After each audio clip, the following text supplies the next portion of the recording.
Hello, and thank you for joining us today for these CREST intelligence-led penetration testing webinars. If any of you had joined us this morning, thank you for coming back for the first webinar in the afternoon.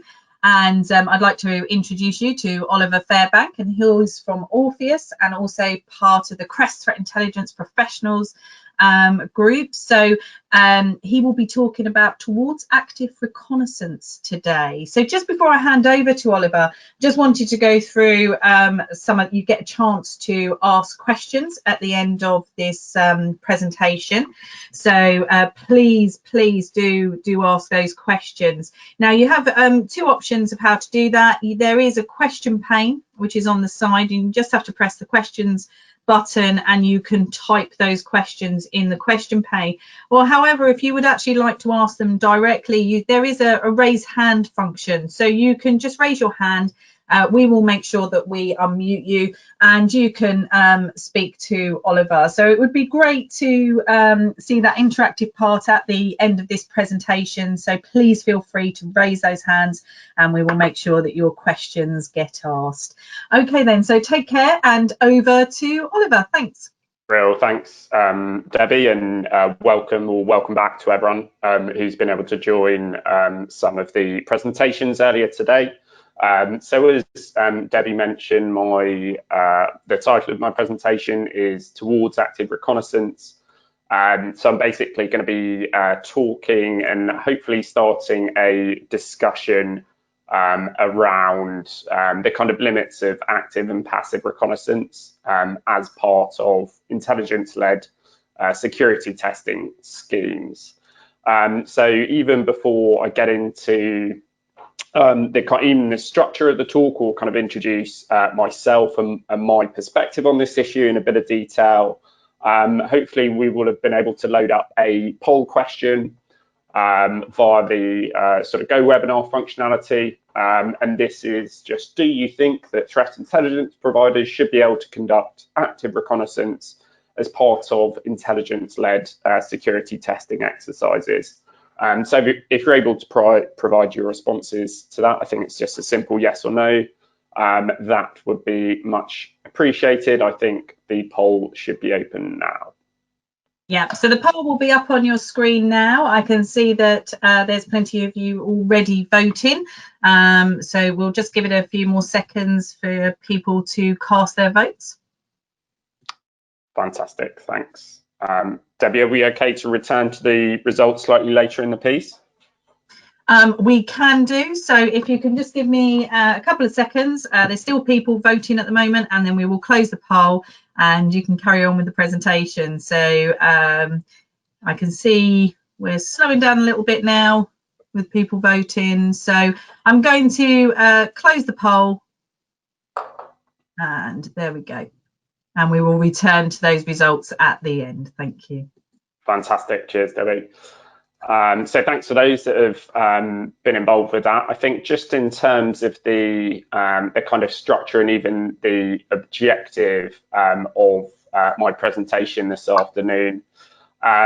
So I think first of all, before we even go into the actual contents, just to talk about I guess the kind of thrust behind my presentation. So we actually on a kind of similar webinar I did on intelligence-led penetration testing, sort of where it's come from, where we think it's going, that I did with Stuart Morgan of F-Secure. We actually asked a similar question.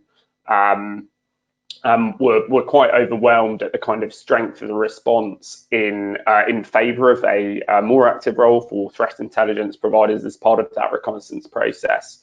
So initially, just trying to obviously take a straw poll of the attendance of this webinar, but it's essentially to what I'm trying to kind of posit in this presentation is to go beyond that requirement to build on some work that Andy Flood and Paul Hood of Nettitude have done regarding what they call a 3-tier acquisition model, to basically apply a bit of structure around a potential shift towards more active reconnaissance for threat intelligence providers as part of these exercises.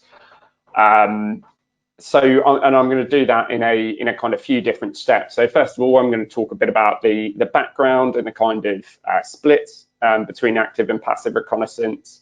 I'm going to go on to try and explain why I think this issue is particularly pertinent at the moment.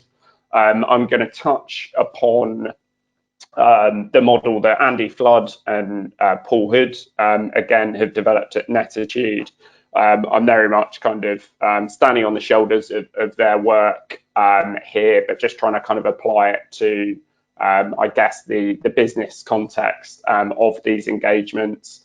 I'm going to try and address some of the anticipated objections, both to the three-tier model and to the overall premise of the kind of active reconnaissance and a potential shift towards it, and then hopefully have a bit of a discussion as well. So I mentioned that we're looking to produce this as part of a paper on behalf of CTIPs. I guess just very briefly in terms of my role with that. So CTIPs, for those of you that aren't familiar, is the CREST subcommittee. So it stands for CREST Cyber Threat Intelligence, CREST Threat Intelligence Professionals, I should say. And the idea is that it is a special subcommittee within CREST, and our remit is around improving communication, capacity, and quality of private sector threat intelligence. It's our responsibility, for example, where we think we've identified a potential requirement, so to kind of have this discussion, for example, or to articulate a perspective on behalf of private sector threat intelligence providers on something like active reconnaissance. So I'm presenting in that capacity, but my kind of day job is as head of analysis at Orpheus. So we are a specialist cyber threat intelligence provider. We do a lot of work with these schemes. And I'm also a assessor of the CCTIM exam. So apologies for that in advance, those who've had the privilege of taking it. So just moving on to the kind of split between active and passive. I appreciate we've used the term active in the title for the presentation. I think it's important to just kind of dwell upon this distinction between active and passive. So this is this kind of terminology crops up pretty frequently in some of the implementation guides that are associated with these Intel-led security testing schemes. Again, some of you in the audience will be no doubt very familiar with these frameworks that basically set out how the framework should be conducted. So, for example, I've got CBEST there as an example, the kind of one that started all. AASE or ARSE or ACE for the Singaporean equivalent, and the TIBA EU framework. But obviously there's an increasing number of kind of schemes that are derivative of that overall approach to intelligence-led security testing. I think they variously refer to kind of different restrictions on active reconnaissance. So I think this is one kind of typical phrase that I've actually taken from the original kind of TIBA NL implementation guide. And they differentiate between, they acknowledge the use, of various methods for collecting intelligence on a client organization, but they distinguish between active and passive reconnaissance. There's kind of few of these guides that actually offer a tangible definition, but the one we're looking at for the CTIPs paper on this topic is essentially any activity that is detectable by the client institution, or anything that leaves a mark or a signifier on an actual asset. And we'll go on to try and unpack what that actually means in a little bit more detail further on. just in terms of the kind of varieties of how active and passive is defined, or those kind of statements in those implementation guides. Just as an example, the Singaporean version refers to kind of no impact reconnaissance. So kind of reiterating that point about not conducting any activity that can be detected or that kind of leaves a mark on a particular asset. So before kind of diving into presenting the findings of the three-tier, sorry, not the findings, presenting the kind of basis of the three-tier acquisition model, I think it's important to understand the kind of overall context in which that model has been developed, and kind of the context in which I guess this conversation, this presentation is taking place. And this is kind of taking a more of a, I guess, strategic overview around some of these intelligence-led security testing schemes, and trying to explain essentially why I'm presenting this today. So I think the first point to mention out is the fact that new iterations of the schemes are becoming more fluid, more dynamic in terms of the ways in which the stakeholders are interacting, and in terms of, I would say, a kind of less rigorous or less day-to-day involvement on behalf of the regulators as well. And I think that's kind of gradually breaking down what's typically been kind of interpreted as a strict requirement and a strict split between active and passive reconnaissance phases. I think in tandem with that, there's also a much bigger emphasis on collaboration between the different sets of stakeholders that are engaged in these projects.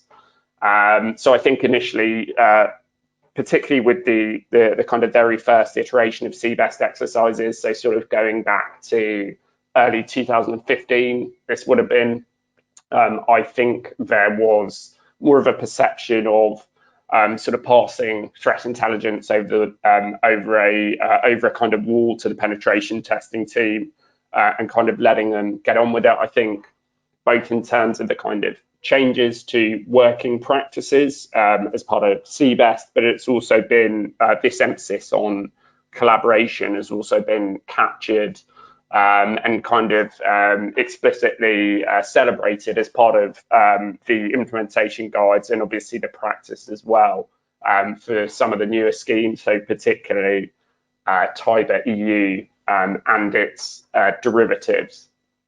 And I think that emphasis on collaboration is kind of chipping away at the notion of a division between active and passive reconnaissance. I think this is a really critical one as well, in that because of the success of those initial schemes, particularly CBEST and obviously its derivatives, the demand for testing and the scale at which the providers are expected to operate has grown. Now this has occurred obviously with the kind of internationalization of the schemes. This has opened up the ability to a lot of providers domestic to those countries to feed into these schemes, and has somewhat eased the pressure. However, the pool of threat intelligence providers and penetration testing providers that are accredited to the highest level by CREST, it's still a relatively small pool of companies, and the number of people that are individually certified remains relatively small too. So there's a kind of I think there's a notion here that demand is growing, which is obviously a fantastic thing. But it means that there needs to be pressure on supply to keep up, to satisfy this demand. So it means we need to constantly look for ways to improve efficiency in delivering these projects. And I think active and passive reconnaissance is a kind of one way in which we can look at that split. I think developing from the first point that I mentioned here about newer iterations, so the schemes are being kind of more fluid and less, maybe slightly less structured and kind of less regulator-led. So is that an increasing proportion of the clients that we certainly at Orpheus anticipate, and again I anticipate for a lot of practitioners and providers on this call, are going to be a lot smaller than a supposedly typical intelligence-led security testing clients. Obviously, tier one of CBES, so those first 35 or 36 or so financial institutions, but some of the largest entities that are going to be looked at. And it's inevitable with the development of schemes such as StarFS that we're going to be looking at entities slightly smaller in stature and size. That means, again, a slightly more fluid approach. It means slightly, fewer resources to be able to dedicate to these projects, and it really kind of reaffirms the importance of being really efficient, I guess, from a provider's perspective when working on these projects. And I think also, again,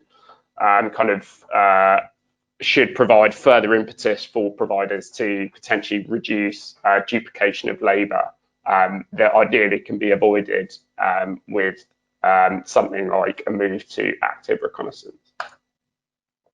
I think this is a slightly more nebulous one, and I kind of ummed about putting it in, but I think something that we need to bear in mind with intelligence-led security testing schemes is that ultimately one of the crucial differentiators between this and, say, more of a compliance-based approach to penetration testing, or one that isn't intelligence-led, is that we are obviously, as faithfully as possible, trying to replicate the approaches that are used by adversaries in the wild.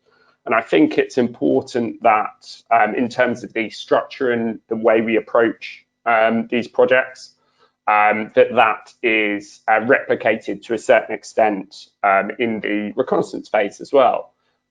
So we know, for example, a kind of sophisticated adversary group wouldn't restrict, or they wouldn't necessarily demarcate their efforts between active and passive reconnaissance. They're going to, if they identify something that may be of significance for the kind of subsequent phase of their operation, they're going to look to validate and verify rather than just storing or completely compartmentalizing their approach to reconnaissance.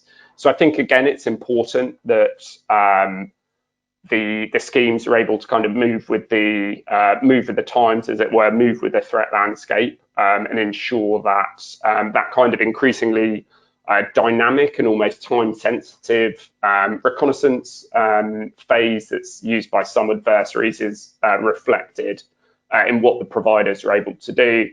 And I just think a kind of recent example of this, if you look at the number of kind of critical severity vulnerabilities in remote access technologies, in VPN gateways that we're seeing exploitative late, that kind of reconnaissance and exploitation phase, because the automation of it can be incredibly quick, and it's kind of deviated somewhat from, say, a scenario maybe 5 or 6 years ago, where a threat actor would perhaps be more oriented around identifying individual targets for exploitation, gathering a kind of material or a targeting pack that they could potentially exploit for social engineering.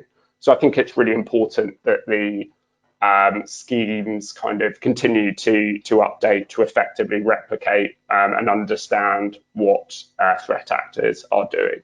So bearing that in mind, and with the caveat that this is very much the work of Andy Flood and Paul Hood of Nettitude rather than my own. So the kind of perspective that they kind of adopted, and a potential answer for this question of passive versus active threat intelligence is what they call the three-tier acquisition model. So I'm just going to go through each of the steps and explain what they meant by those. Before I do that, I just encourage and echo Debbie's comments from earlier, trying to make the kind of latter part of this session as interactive as possible to canvass as much opinion as we can. So if you do have any questions, comments, I'd be really interested in hearing those. If you could submit them via the chat box as well, that would be ideal. So quickly on the individual steps of the three-tier acquisition model.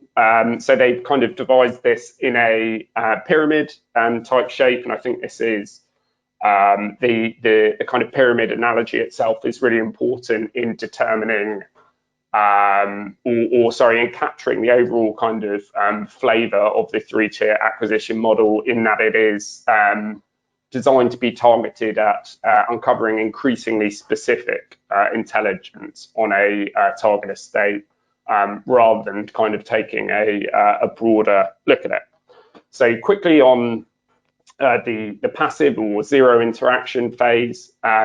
So this is effectively captures the majority of techniques that are typically employed by CTI providers, as part of these intelligence-led security testing schemes, and it involves basically zero interaction with the client organization systems. So as a result, it's designed to be effectively invisible to the organization, and it shouldn't be detectable or subject to any scrutiny by tools or individuals that are responsible for protecting that estate. This sort of passive reconnaissance, again, is intended to replicate the likely steps that threat actors are taking in the kind of very initial stages of their reconnaissance against a potential target organization, and it will probably depend on kind of non-bespoke, generally available open source resources and tooling that are kind of accessible to a potentially large number of threat actors. So the middle tier on the pyramid, again, kind of building on that idea that you're going from quite broad to a quite specific focus for this piece, is the enhanced or minimum interaction tier of the three-tier acquisition model.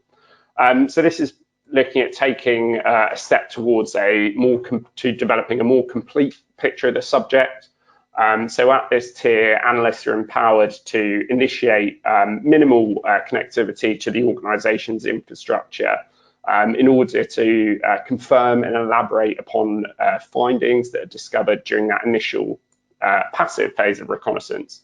So again, the idea is that rather than starting a kind of new phase of reconnaissance that has a much broader focus, you are looking at validating and verifying, again, with a minimum of interaction, the initial material that has been identified during the passive phase. So interaction during this phase is still kept to a minimum, but again, there is the opportunity to verify the the initial assertions that have been made as part of that passive phase. Again, the sort of techniques that are being deployed as part of this phase are intended to be consistent with the sorts of techniques that threat actors are likely to use. And there is a combination here of open source intelligence resources, as well as some more kind of technical means of reconnaissance that involve a slightly higher degree of sophistication to leverage on behalf of threat actors. So finally, moving on to the peak of the pyramid. So this is the interactive tier, or the top tier of the three-tier model. So in this, at this particular tier of the model, analysts are actually empowered to pursue specific, again, focus on specific leads that they judge, that they determined with high levels of confidence to be worthy of further pursuit and analysis. And again, there's the opportunity to use a more kind of diverse and customized tool set at this stage, including bespoke tooling that wouldn't otherwise be available to the broader community.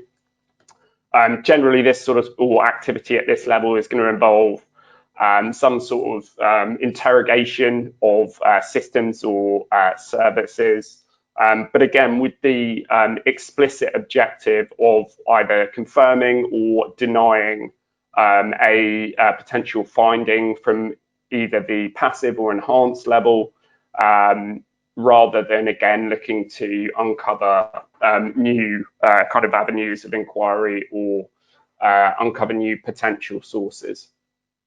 Again, this is intended to replicate the potential activity of a threat actor, looking at these entities, looking at these potential target systems, and it's probably going to have the kind of broadest approach in terms of tooling that's used to interact and verify or dismiss those earlier findings with the kind of highest potential variety in, say, bespoke tooling. And again, the idea is that the approach of threat actors is replicated in that phase. So just to hopefully put those tiers of that pyramid in a little bit of context, I've just got a example of uncovering Office 365 infrastructure and how that might fit into the three-tier model. So at the first stage, you might be able to passively identify via, again, purely open source reconnaissance, the fact that a particular client is operating Office 365 infrastructure. So moving into the enhanced tier, you're able to confirm the tenancy of that Office 365 infrastructure. And you may also be able to uncover numerous development Office 365 domains that aren't listed in the organization's public and primary DNS. And then finally, with this example in the interactive phase, you may be able to confirm that one of the host names used within those development domains is operating in an insecure patch state.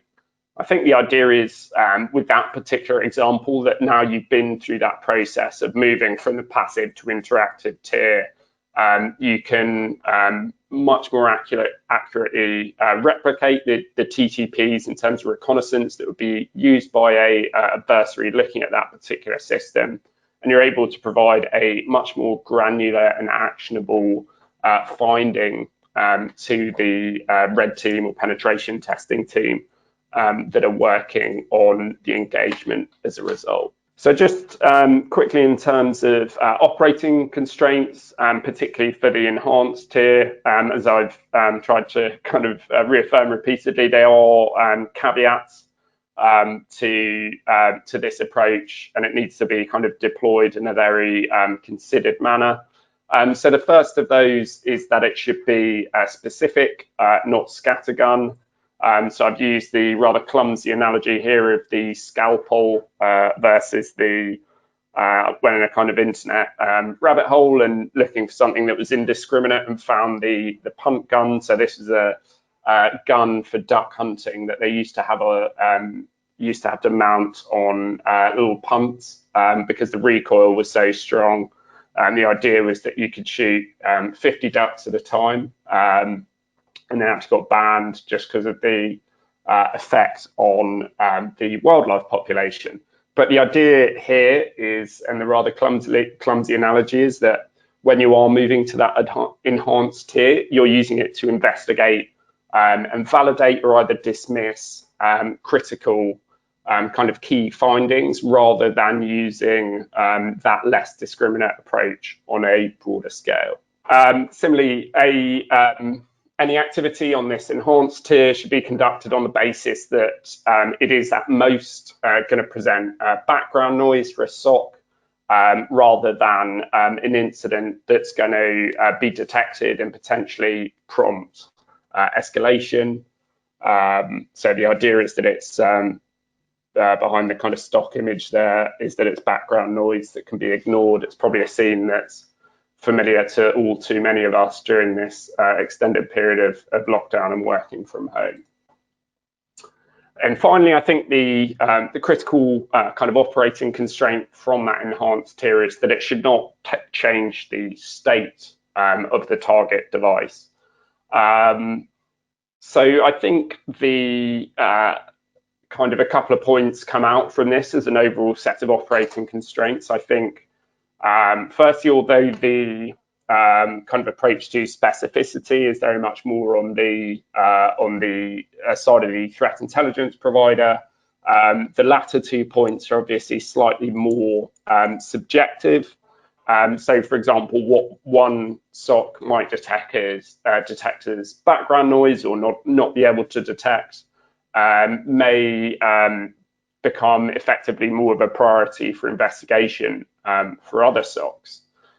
Similarly, change a definition on changing the state of a device, I think much like the kind of demarcation between active and passive reconnaissance can be relatively open to interpretation. So I think the point, and again, this is one that, that Andy and Paul have made well in the initial paper they put out on this piece, is that in any case, this kind of model for three-tier model for acquisition should be deployed in consultation with the client institution and kind of established under a strict framework and kind of clearly communicated to kind of try and cut through some of that potential ambiguity. So I've got a couple of points here on potential objections to active and passive reconnaissance. I think it's probably a good time to report back on the findings of the poll. So it was essentially 84% of attendees on the call were in favour of a shift towards a more active role in reconnaissance for threat intelligence providers, with 16% against. And I think it's again similar numbers to the poll results. Sorry, on the previous presentation that Stuart Morgan and I delivered on this topic. So not entirely surprising. I think I should probably caveat this slide on objections and kind of maybe those poll results as well by reiterating that my perspective on this issue is very much one of a threat intelligence provider.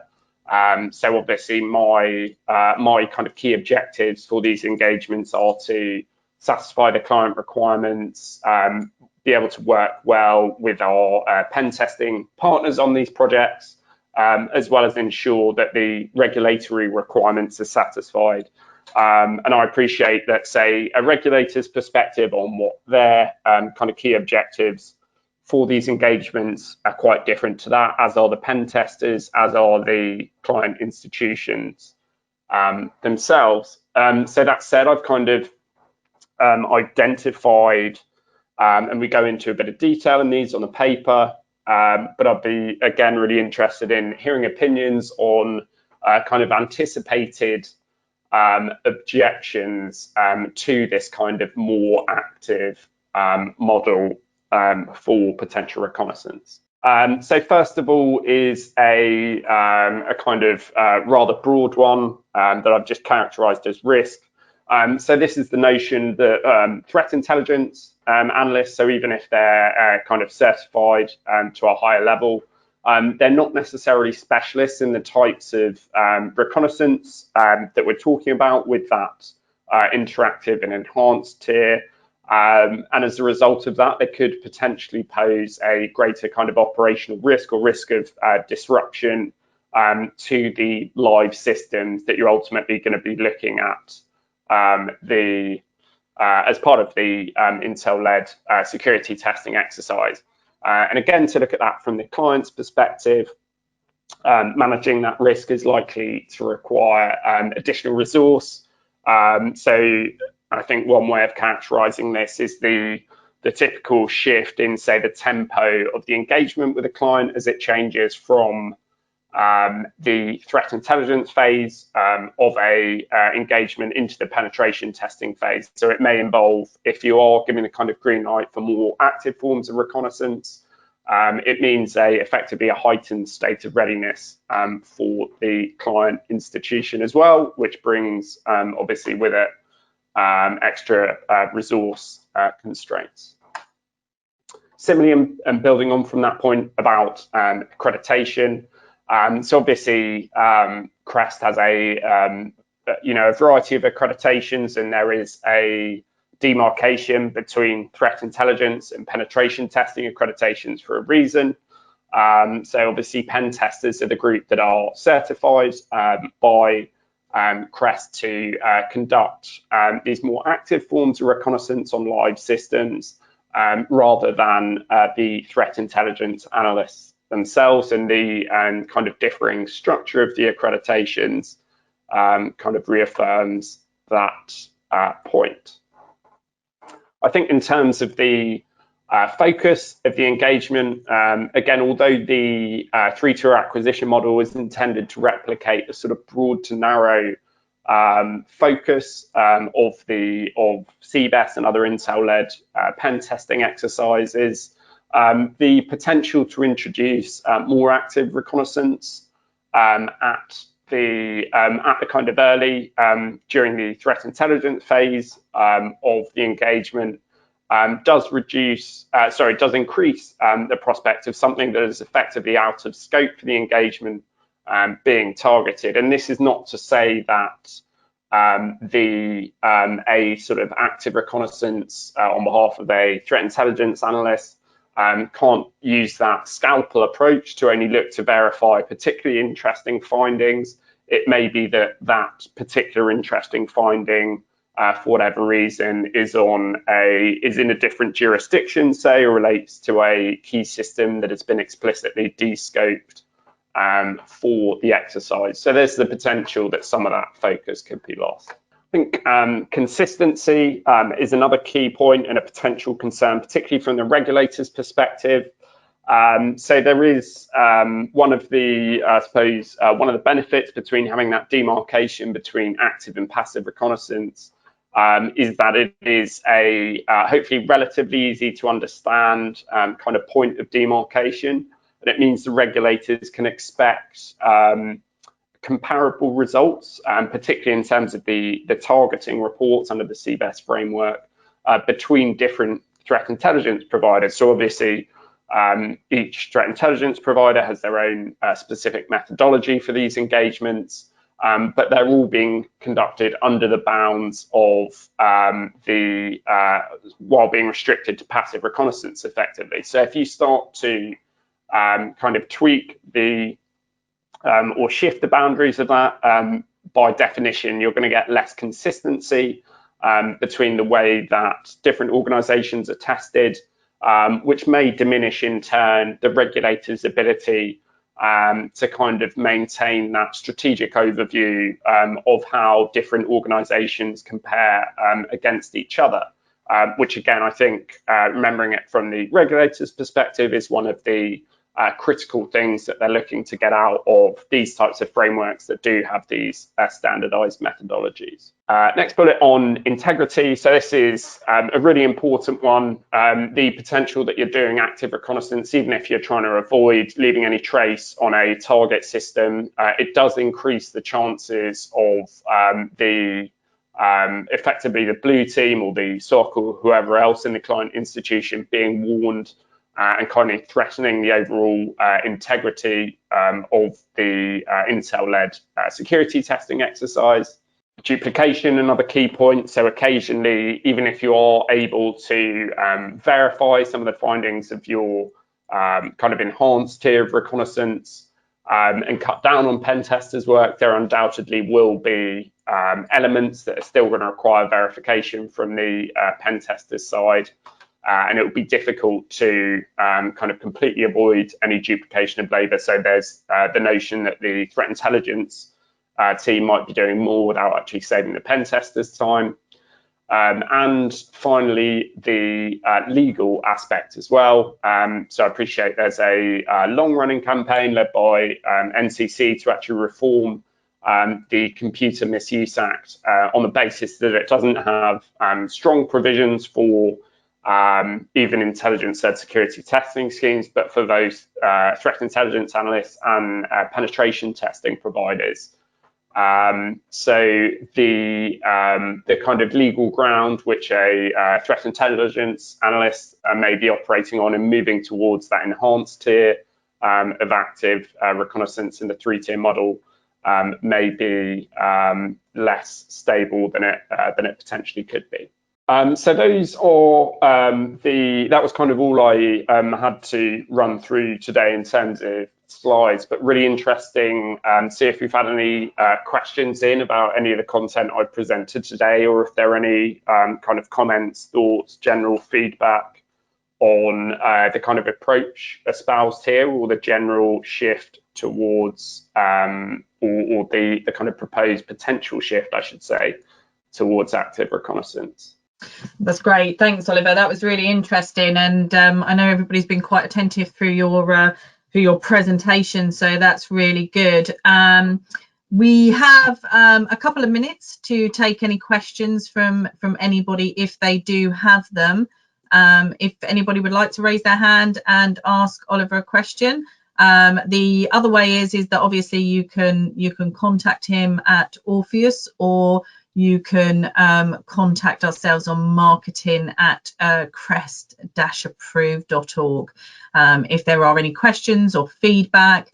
As Oliver was saying, it's really good to have that feedback. So even if you didn't, you wanted to take a little bit longer to have a think about it, and the presentation can be made available at a later stage for you to go through, then that would be really good. He would really appreciate that, because obviously it helps it along its way, doesn't it? Absolutely, Debbie. I touched upon that at the start, but the idea is to kind of take the bones out of this presentation, add a bit more context, kind of jazz it up slightly, and present it as a paper on behalf of CTIPs. So if anyone has a kind of perspective that they feel that they want to be kind of have reflected in that paper, I'd be really interested in hearing from you again, particularly from kind of some of those different stakeholder groups. So as I said, my perspective is very much as a threat intelligence provider. I've tried to anticipate some of the objections from regulators, from the kind of client side as well. But I'd be really interested in hearing any thoughts on the topic as well from kind of any of those areas. Excellent. So I mean, what we can do is we could go out with your recording, and if you're happy to share your slides to the attendees, and then look at them either coming back to ourselves, or if you wanted to provide an email, we can get out to them so they can come back and give you that feedback. Absolutely, yeah, that sounds good. Excellent, that's lovely. Well, thank you very much for that, Oliver, today. It's really appreciated, and as I say, really informative as well. So please get in touch with Oliver and give your feedback, because it will really help him. And thank you for all the attendees today who have taken the time out to listen to the presentation. And you may be joining us for the further presentations until the end of the day. So we look forward to seeing you on them as well. So thank you, Oliver. Well, cheers all. Have a good afternoon. Yeah, so take care and have a good afternoon. Thank you. Bye.